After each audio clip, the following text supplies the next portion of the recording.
Welcome back to another explainer, everyone. Today we're unpacking something literally all of us use every single day, but probably don't think much about money.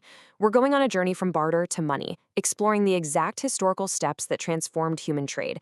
If you've ever wondered how ancient civilizations actually managed to get what they needed without a single coin in their pockets, well, let's dive straight in and explain the chapter.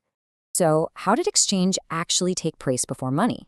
To really wrap our heads around this, let's step back into a super familiar scenario. Imagine you're back in the schoolyard. You desperately need a pencil, and hey, you happen to have an extra eraser. Luckily, you find a classmate who forgot their eraser but has an extra pencil. You swap. Both needs are met instantly. It's simple, it's direct, and it works perfectly in that exact moment. You know this fundamental interaction right here? It's basically the seed of all global trade. But how on earth did this scale up before modern currency existed?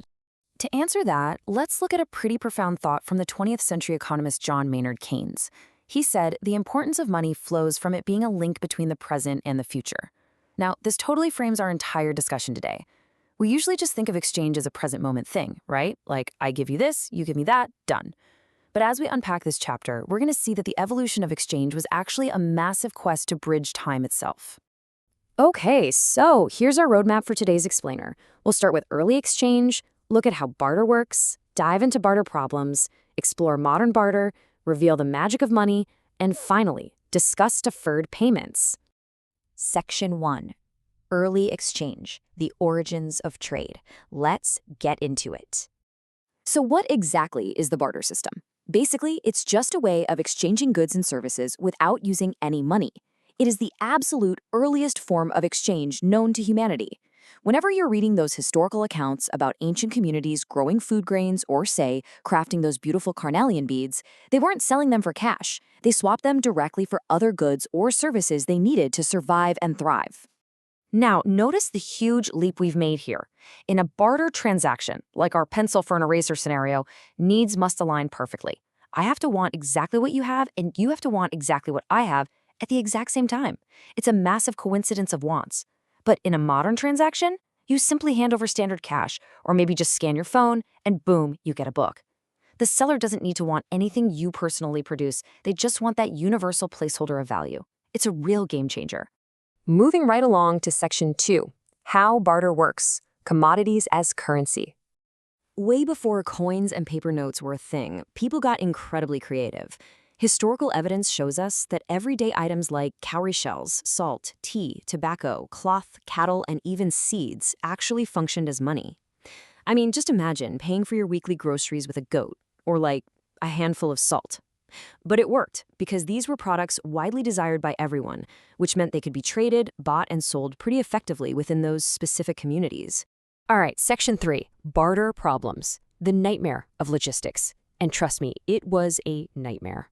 Seriously, just try to imagine figuring out this math in your head. Let's say you have a sweater, some medicine bottles, and a pair of shoes, but what you really want is a cow. How on earth do you arrive at a fair exchange rate for that? This highlights a massive, massive problem, the complete lack of a common standard measure of value. Without an agreed-upon worth, every single transaction required this incredibly complex, honestly exhausting negotiation. And hey, if you think the math was hard, imagine you actually pull it off. You successfully trade your ox for a giant pile of wheat. You're rich now, right? Well, now you have to store it. If you don't use that wheat quickly, it might rot. Or worse, a family of rats might literally just eat your life savings. This is what we call the problem of durability. Physical commodities lose their value over time simply by decaying. So to sum up the limitations of the chapter's barter economy, our ancestors basically faced 4 main nightmares. First up, the measure of value. There was just no common pricing. Second is divisibility. I mean, you can't exactly chop a live cow in half if you only want a small bag of rice, right? Third, portability. Carrying around heavy bags of wheat or herding cattle just to go shopping is completely exhausting. And fourth, durability. Your hard-earned wealth could literally rot away or get eaten by pests. Which brings us to Section 4, modern barter. It still exists. Yep, believe it or not, we still see barter happening locally even today. A super common example is when street vendors offer households new utensils or other household items in direct exchange for used clothes or fabrics. Notice how this perfectly mimics our schoolyard eraser analogy from earlier? It benefits both parties equally without a single coin changing hands. The household clears out old stuff they don't need, and the vendor gets materials to resell or recycle. For specific, localized needs, it's actually highly efficient. Section 5. Magic of Money. The ultimate solution.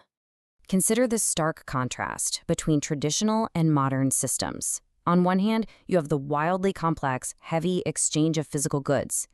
Bringing bulk items, weighing them out, desperately trying to match needs. It's just heavy and cumbersome. On the other hand, you have a modern, streamlined shop.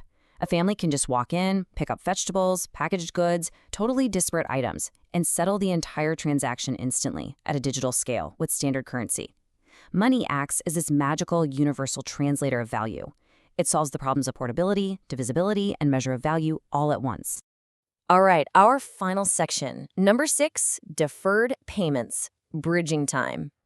Imagine you really want to buy a book that costs 100 rupees, but you only have 50 rupees in your pocket today. In a barter system with a perishable good like wheat or milk, this is a complete nightmare. But with money, you can often arrange to pay the remaining 50 rupees later. Because money is widely accepted and, crucially, holds its value, it allows for a standard of deferred payment. It bridges time, just like John Maynard Keynes said earlier, allowing you to consume today and pay tomorrow. It creates an incredible universal system of trust. And what's incredibly fascinating is how ancient texts show us that this standard of value wasn't just used for buying things. It was actually used to enforce societal norms. The chapter brings up the Arthashastra. It notes an annual salary back then could be 60 pannas, which was enough for 4 meals a day of grain. But get this, the fine for failing to help a neighbor in need was 100 pannas. That is literally more than a year and a half salary. This perfectly illustrates how money, as a quantifiable measure of value, was used to strongly encourage human values and community support. And that brings us to the end of our historical journey, right into the modern day. We've gone from trading cowrie shells and hoping rats don't eat our life savings, to coins, paper notes, and now instant digital taps. So I'm going to leave you with this question. As we transition from physical cash to instantaneous digital systems like UPI, what do you think will be the next evolution of value? Will physical money eventually become just a historical artifact in a museum? Thanks for joining this explainer, and as always, keep asking questions about the world around you.